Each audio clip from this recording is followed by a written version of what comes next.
Hello friends, welcome to pharmacy notes class.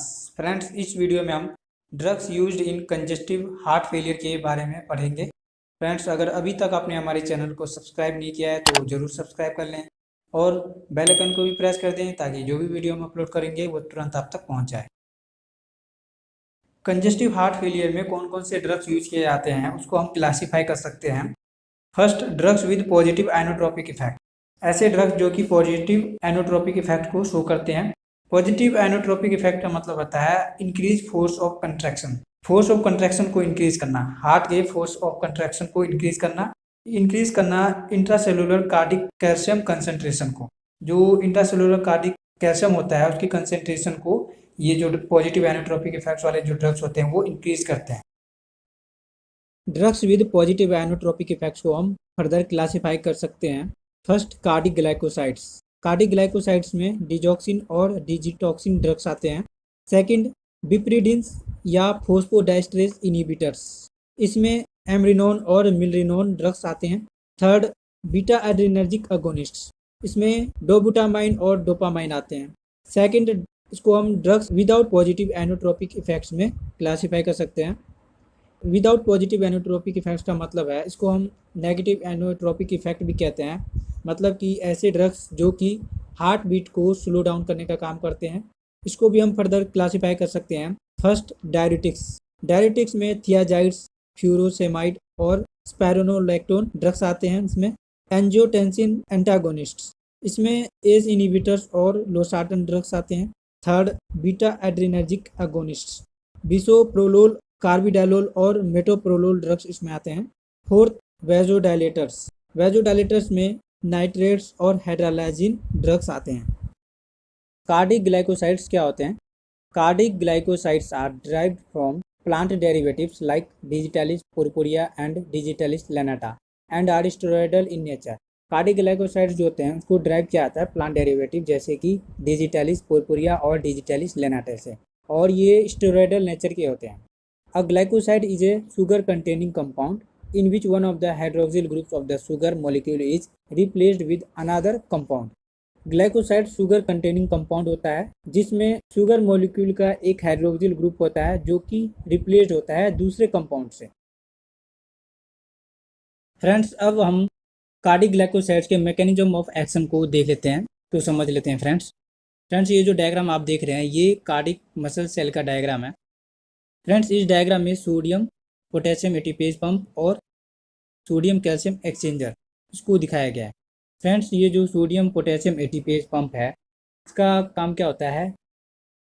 Ions को transport करना।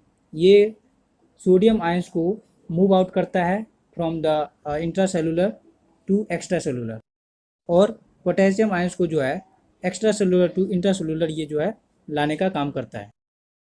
और इस ट्रांसपोर्ट सिस्टम का फंक्शन करना जो है ज़रूरी होता है सेल के सर्वाइवल के लिए, क्योंकि जो सोडियम आयंस का डिफ्यूजन जो होता है वो सेल के अंदर होता है और पोटेशियम आयंस का डिफ्यूजन जो है वो सेल के बाहर होता है। और ये जो है कंसंट्रेशन ग्रेडियंट्स होते हैं अक्रॉस द सेल मेम्ब्रेन, उसको जो है रिड्यूस करने का काम करता है। फ्रेंड, जो नॉर्मल कंडीशन होता है सोडियम पोटेशियम एटीपेज पंप के वर्क करने का वो देखते हैं।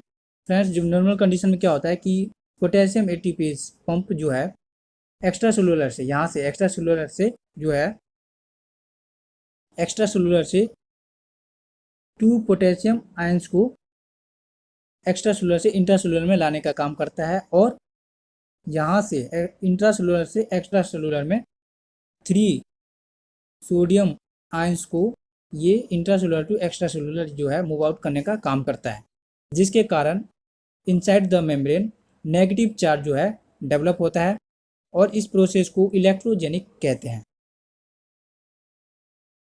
फ्रेंड्स, अब इस सोडियम कैल्शियम एक्सचेंजर को देखते हैं। फ्रेंड्स, ये जो सोडियम कैल्शियम एक्सचेंजर है इसका काम क्या होता है कि अगर inside the membrane sodium ions का अगर कंसंट्रेशन बढ़ जाता है तो ये बाहर से कैल्शियम आयंस को जो है लाने का काम करता है, और वाइस वर्सा अगर इनसाइड द मेम्ब्रेन कैल्शियम का कंसंट्रेशन जो है ये अगर इंक्रीज करता है तो बाहर से सोडियम आयंस को जो है लाने का काम करता है।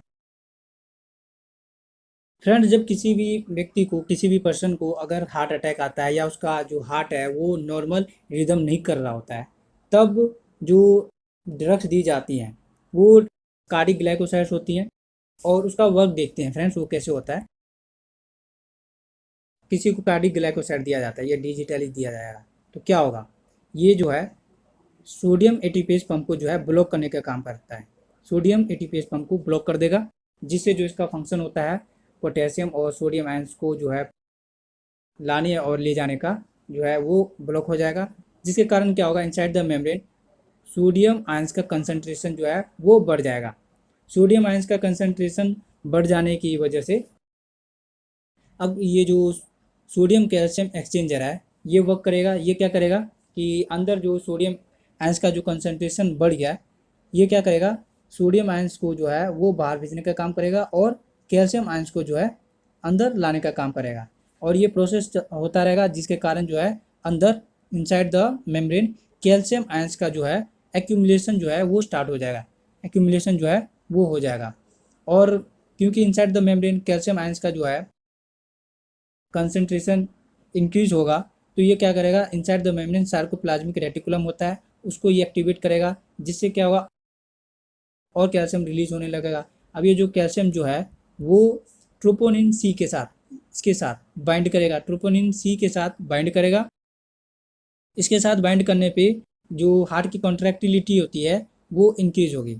अब जो पर्सन की जो हार्ट रिदम था वो एबनॉर्मल हुआ होगा अगर किसी भी पर्सन का, तो डिजिटली देने पे जो कंट्रैक्शन होता है हार्ट का वो नॉर्मल हो जाएगा। और जैसे कि अर्लियर जो पर्सन का जो कंट्रैक्शन और रिलैक्सेशन प्रोसेस होता है वो शुरू हो जाएगा, पहले की तरह जो है अब नॉर्मल हो जाएगा। और पहले की तरह जो है हार्ट बीट जो है पर्सन का जो रिदम होता है वो पहले की तरह जो है नॉर्मल हो जाएगा।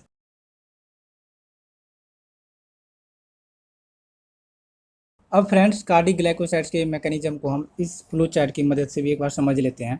फ्रेंड्स, जब डिजिटलिस दिया जाएगा, जब कार्डिक ग्लाइकोसाइड दिया जाएगा डिजिटलिस, तो ये ब्लॉक कर देगा सोडियम पोटेशियम एटीपेज एंजाइम को।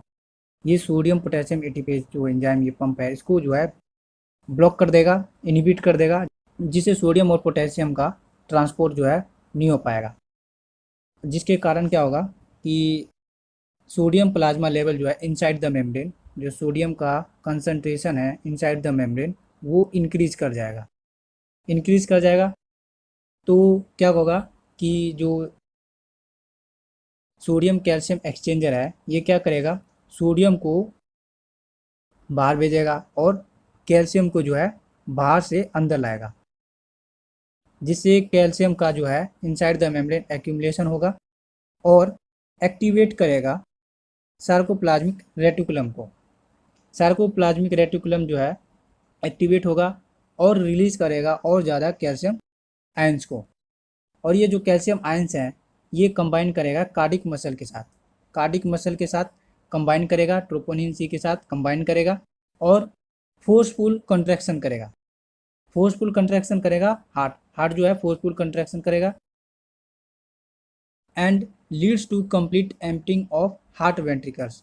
जो हार्ट के वेंट्रिकल्स में ब्लड जमा हो जाते हैं due to abnormal heart rhythm, वो क्या होगा, वो ब्लड जो है एम्प्टी हो जाएंगे फोर्सफुल कंट्रैक्शन होने की वजह से एंड दस रिलैप्स फ्रॉम कंजेशन।